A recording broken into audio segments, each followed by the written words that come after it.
बात, आने की देर हुई नहीं और लक्ष्मी जी पहले बोल दी। हेलो, कौन? धन्यवाद जी। अरे जय गोपाल, जय गोपाल। क्या सेठ जी? अरे सेठ जी तो अंदर पूजा कर रहे हैं। अरे ना ना ना ना ना, अरे घाटे के भाव भी कहीं सौदा हुआ करता है। अरे 35 का तो बाजार चल रहा है। ना ना ना, आप ऐसा कीजिए 30 का भाव माल उठवा लीजिए। क्या 1000 बोरी? ठीक है ठीक है, अब शाम को ही माल गोदाम से निकलवा देता हूँ। सेठ जी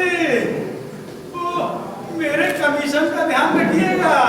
जय गोपाल, जय गोपाल।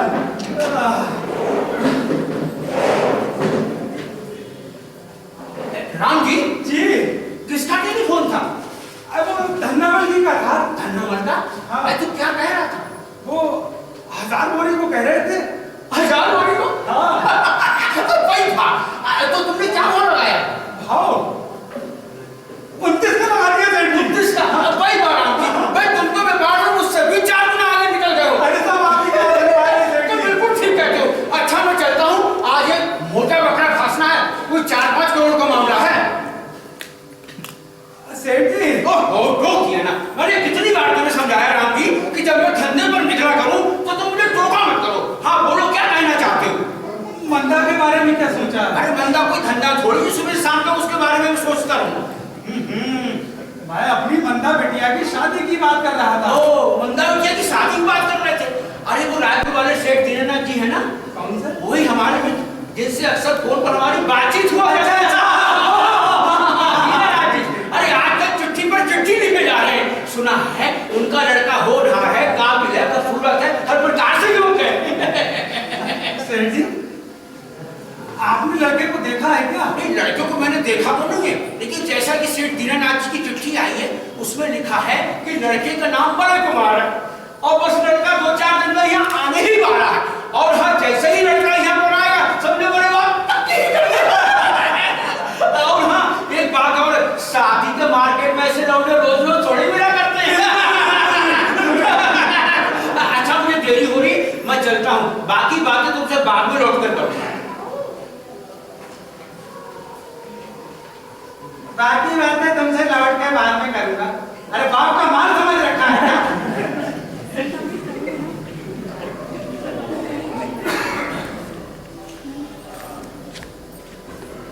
मंदा बिटिया की शादी यानी कि सेठ जी की जायदाद का इकलौता वारिस सामान। काश मैं भी शादी कर एक लड़का पैदा करता तो मंदा बिटिया को लड़का देखने बाहर थोड़ी जाना पड़ता है। पर साली अपनी तो किस्मत ही खोटी है।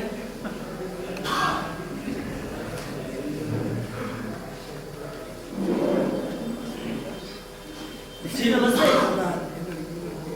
अजी नमस्ते। नमस्ते। क्या मंदाकिनी जी यही रहती है? बिल्कुल यही रहती हैं। जरा आप उन्हें बुला देंगे, मैं उनसे मिलना चाहता हूँ। अजी किस सिलसिले में?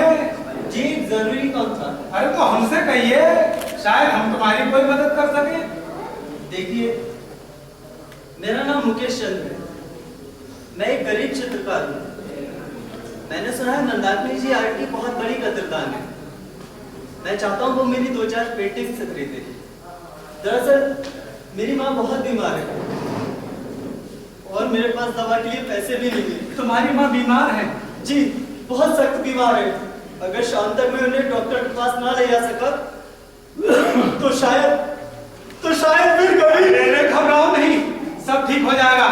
तो क्या आप मेरी पेंटिंग्स? अजी पेंटिंग्स को मारो गोली। अरे क्या नाम बताया तुमने अपना? जी मुकेश चंद्र। देखो बेटा मुकेश चंद्र, आज के समय में इस आर्ट वार्ट की कोई कदर नहीं है और इस आर्ट को अपने जीवन का जरिया समझना तुम्हारी सबसे बड़ी भूल है। तो आप ही बताइए मैं क्या करूं?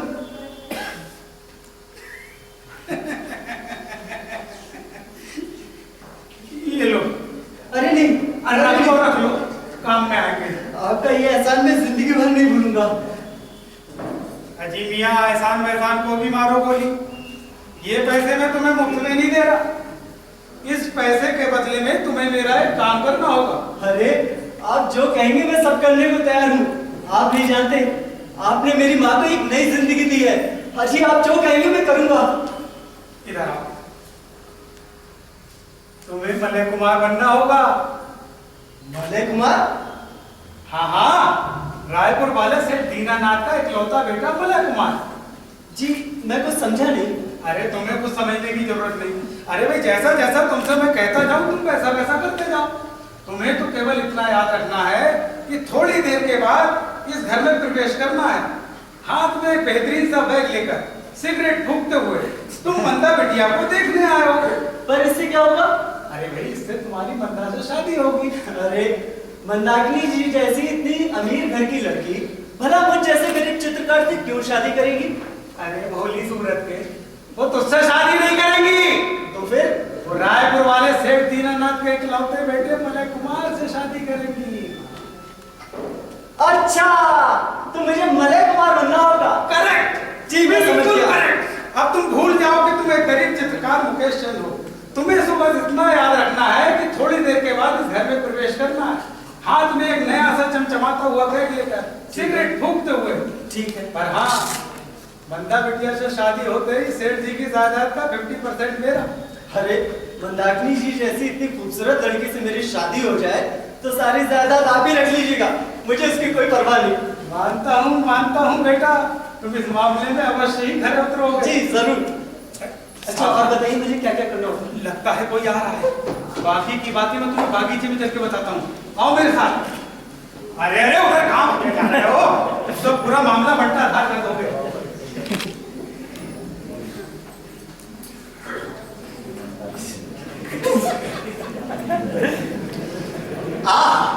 क्या लगता है इन घने कुंतल के राशियों की सारी महक इस गुलाब में समा गई है। मिस्टर प्रीत कुमार जी। वाह, तुम्हारे मुख से अपना नाम सुनकर मैं धन्य हो गया। जरा एक बार फिर से पुकारो प्रिय। पर ठहरो, मिस्टर नहीं सिर्फ प्रीत कुमार। प्रीत कुमार जी जी जरा इधर आइए। कहिए क्या आज्ञा है देवी? आप ना बड़े मूर्ख हैं। बस देवी मूर्ख?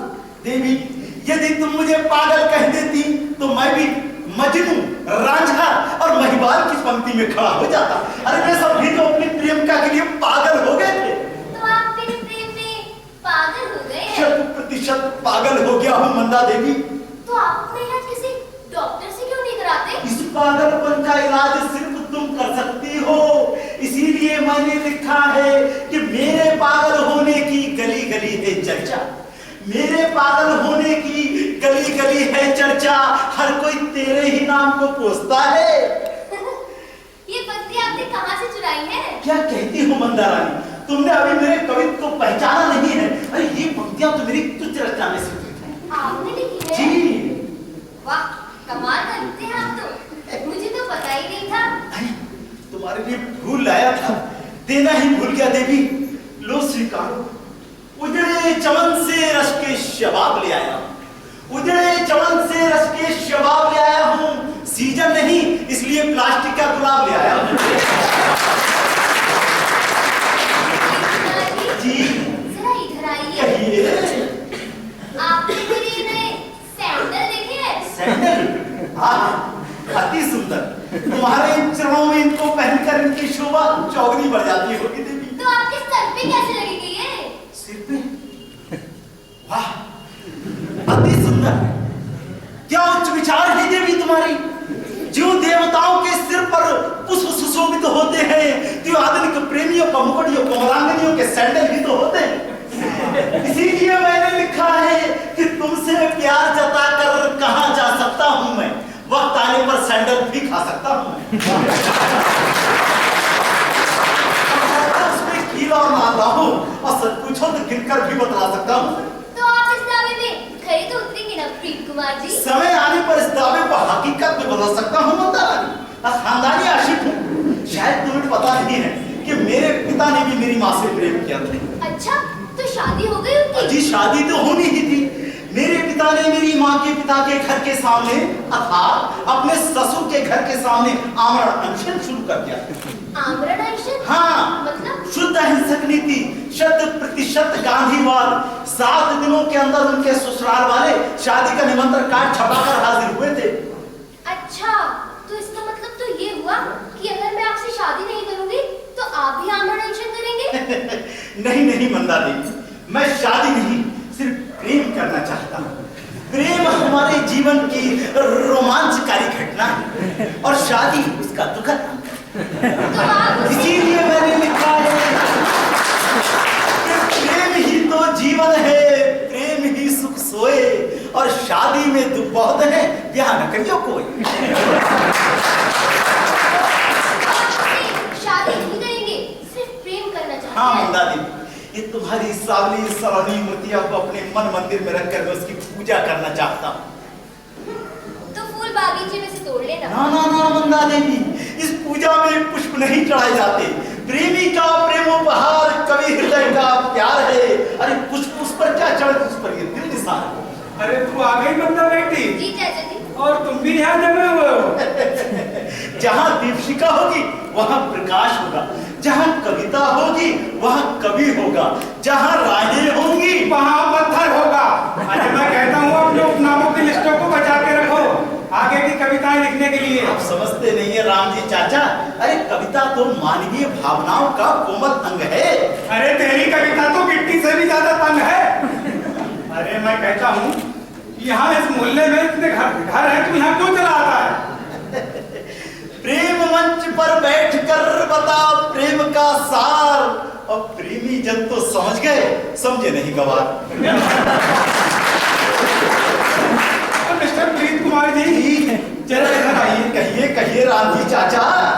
बाहर बागीचे में आपने गुलमेहंदी की झाड़ देखी है? गुल मेहंदी, आहा, ओहो, कितनी शीतल छांव होती है उसकी। ये आहा हो करके हमें बोर करने की जरूरत नहीं है। उस गुलमेहंदी के नीचे मैंने एक बेंच बनवा दी है, वहां बैठकर अपनी कविताएं लिखो। और अपनी प्रेरणा की यहाँ रहते मैं वहां कविता कैसे लिख सकता हूँ? अरे तो कुछ बहन गीती लिख डालो। क्या मतलब? अरे मेरा मतलब है जुदा होने की गजलें। हम अभी जुदा कहाँ हुए हैं? अरे बहुत जल्द हो जाओगे बेटा। क्या मतलब है तुम्हारा राम जी चाचा?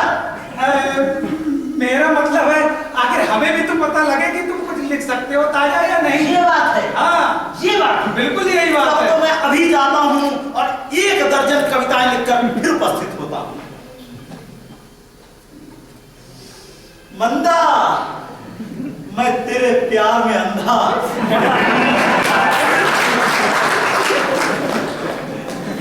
बेटी मंदा, मेरे लिए तेरा इस मूर्ख कवि के साथ उठना बैठना बिल्कुल अच्छा नहीं लगता। पर चाचा जी, आजकल का तो सारा पुरुष वर्ग ही मूर्ख है, और ये मूर्ख, ये उनका तो एक नया नमूना है। तेरी बातें तो मेरी समझ में बिल्कुल भी नहीं आती। हाँ तो बेटा मैं ये कह रहा था कि वो अपने रायपुर वाले सेठ दीनानाथ जी की चिट्ठी आई है। सेठ दीनानाथ जी? हाँ, जिनके लड़के से तेरी शादी की बात चल रही है। भाई उनका लड़का सुना होनहार है, काबिल है, एक बार लड़के को देख ले, उसके बाद शादी की बात कब की? चाचा जी, ना तो मुझे अभी शादी करनी है और नहीं तो लड़का का। अरे अरे बेटी मंदा, अरे जरा सुन तो, अरे सुन तो सही बेटा। लो भाई, यहाँ तो पहले ही लाल झंडी दिख गई। खैर कोई बात नहीं, मैं भी लड़का लाखों में एक लाया हूँ। मंदा तो क्या, कोई भी लड़की देखेगी उसकी दीवानी हो जाएगी, दीवानी। आ जाओ अंदर। अरे आ जाओ। कहाँ थे अब तक? बहुत देर लगा दी। वो जरा डॉक्टर से बात करने में देर हो गई। लेकिन मेरा दिल तो पूरी तरीके से घबरा रहा है। हिम्मत से काम लो, तुम तो पूरा बना बनाया खेल ही बंटा खा कर दोगे। अरे बेटा छटंकी, अरे ओ छटंकी, अरे यार सिगरेट जलाओ यार, खाली खले को। अरे छटंकी कहाँ मर गया रे? छटंकी बाजार जा रहे चाचा जी। ये कौन है? ये बेटा मलय कुमार है, जिनके बारे में मैं तुझसे बातें कर रहा था ना अभी। अच्छा, वो सेठ रायपुर वाले दीनानाथ जी के बेटे? वही अभी गाड़ी से आए हैं ये। तो फिर जाएंगे कब? अजी जब आप कहेंगी तो वापस भी चला जाऊंगा। अरे जब मैंने आपको बुलाया नहीं तो आप मेरे कहने से वापस क्यों जाएंगे? आपकी खुशी के लिए। ओहो, मेरी खुशी का बड़ा ख्याल है आपको। फिलहाल तो खुशी का ही ख्याल है, आगे तो पता नहीं किन किन बातों का ख्याल रखना होगा। Oh, I see. आप बातें बहुत अच्छी कर लेते हैं। जी, आपकी दुआ से। मतलब ये कि बातें करने और बातें बनाने का शौक मुझे लड़कियों की सोबत से प्राप्त हुआ है, तो और खासकर आप जैसी जिंदा दिल और खुश मिजाज लड़कियों की सोबत से। तो गोया आपको लड़कियों की सोबत का सौभाग्य प्राप्त है। जी नहीं, बल्कि यूं कहिए कि लड़कियों को मेरी सोबत का सौभाग्य प्राप्त हुआ। क्या मतलब है आपका? अरे अरे बेटा, ये झगड़ा कर रहे हो तुम लोग तो। अरे तुम लोग यहाँ बैठकर मीठी मीठी बातें करो। बेटा, मैं तुम्हारे आने की खबर सेठ जी से देता हूँ। अरे मर गया बीबी जी, मर गया। अरे भैया, ले आया मदन? अरे ले आया बीबी जी, ले आया। बाजार में तो लूट मची, लूट। हर चीज के दाम बढ़ गए हैं। अंग्रेज हिंदुस्तान से क्या गए, अंग्रेज छोड़ रहे, और हिंदुस्तानी राज आया तो महंगाई डालेगी। देखो एक एक अभी लाया हूं मैं। अच्छा ज्यादा बकबक मत कर, जल्दी सामान उठा, चल अंदर। जब देखो जब बकबक बकबक, जल्दी लो। चलो यार। अरे बेटा छटंकी, तो दिया ना, कर दिया ना सब। बोलो रानी चाचा क्या काम है? जरा ये बैग भी अंदर रख देना। किस कमरे में रख दूं नहीं जी? खैराती मेहमान के, मुलाकाती मेहमान के, फिर व्यापारी मेहमान के। ज्यादा बकबक मत कर, मैं बता दूं किस कमरे में रखा है। चल जल्दी मारते हो तो जल्दी उठो। हाथी हो रहे खा के, ये नहीं थोड़ा बहुत काम भी करा करे जल्दी जल्दी चला। बड़ा मजाकिया है। हाँ, वो तो लगता है। बेटा मैं तेरे आने की सूचना देता हूँ सेठ जी को।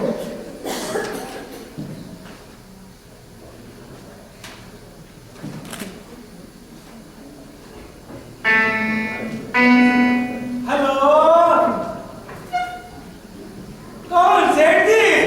जय गोपाल, जय गोपाल। अरे हाँ हाँ, अरे रायपुर वाले सेठ जी जनाब को छोरो आया हुआ है। हाँ हाँ, मलय कुमार। क्या कहा? आते हैं? जय गोपाल, जय गोपाल। शाबाश बेटा, ऐसी जमे रहो, लगता है बात बन जाएगी। एक बात बताऊं गुरु, अगर इस लड़की से मेरी शादी हो गई ना, तो सारी जिंदगी इसके नाज़ो नखरे उठाने में बीत जाएगी।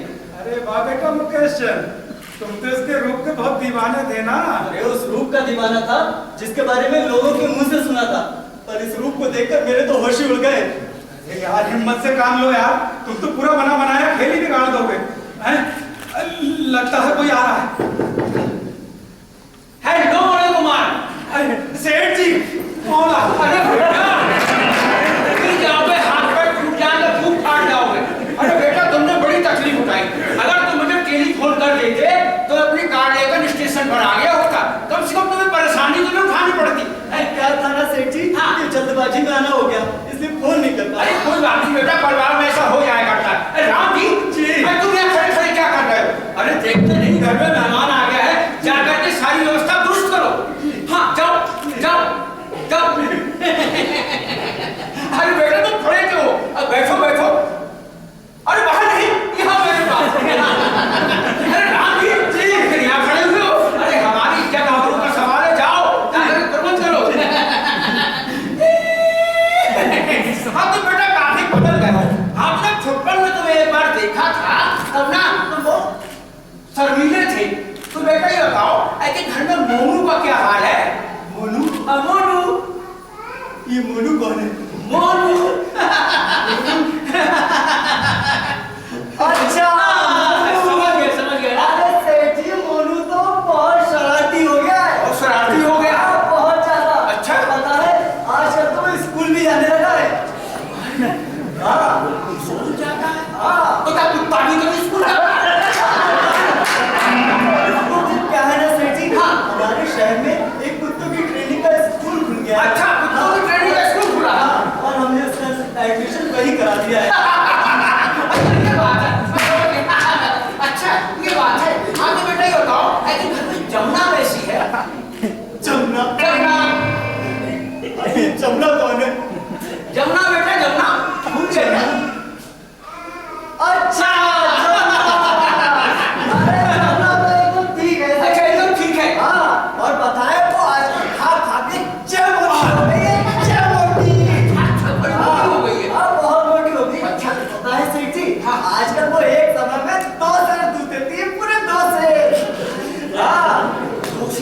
अरे वो तुम्हारी खूबी है अपना दीवार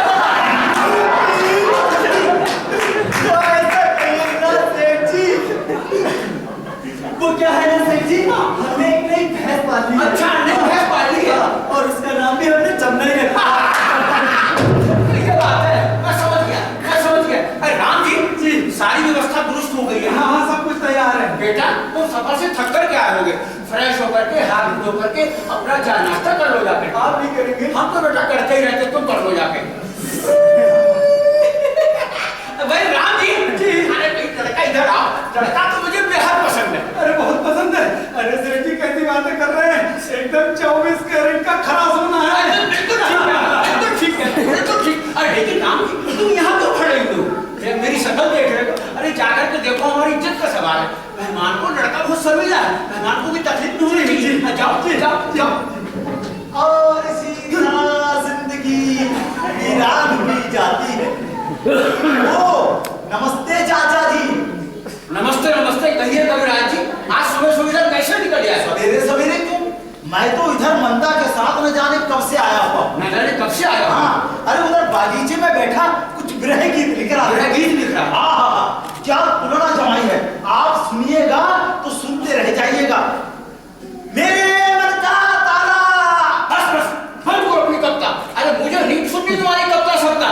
जिस दिन मैं तुम्हारी कविता सुन लेता हूँ ना, उस दिन मुझे पूरे दिन हरारत सी रहती। हरारत सी रहती और नहीं तो क्या? अच्छा, तो वो मंदा देवी तो अंदर है ना? लेकिन तुम अंदर कहाँ घुसे चले जा रहे हो? अरे अपने बाप का समझ रखा है क्या?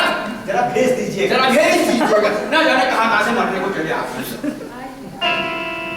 ना जाने क्या हो गया उसको। ठीक, आजकल मंदा से मिलने ही नहीं देता। खैर कोई बात नहीं, जब तक वो नहीं आ जाती मैं यहीं से उसको 2-4 कविताएं सुनाता हूं।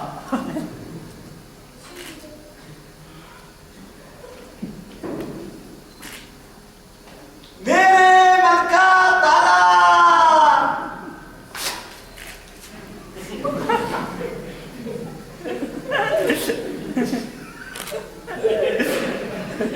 तेरे नैनों का जाला।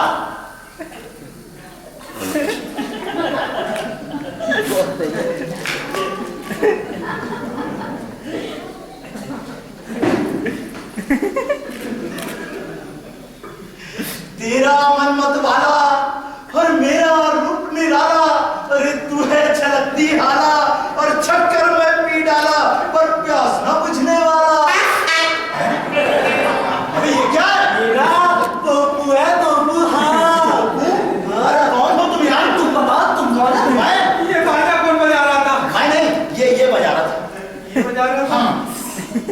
महाशय जी, आप कौन हैं? मैं ना मलय कुमार हूँ, मंदा देवी का होने वाला।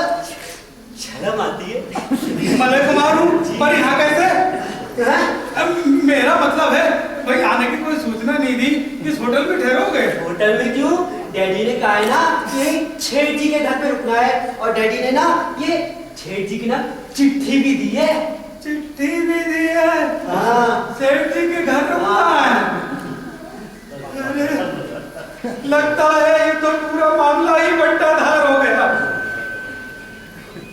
आखिर ये सब क्या मामला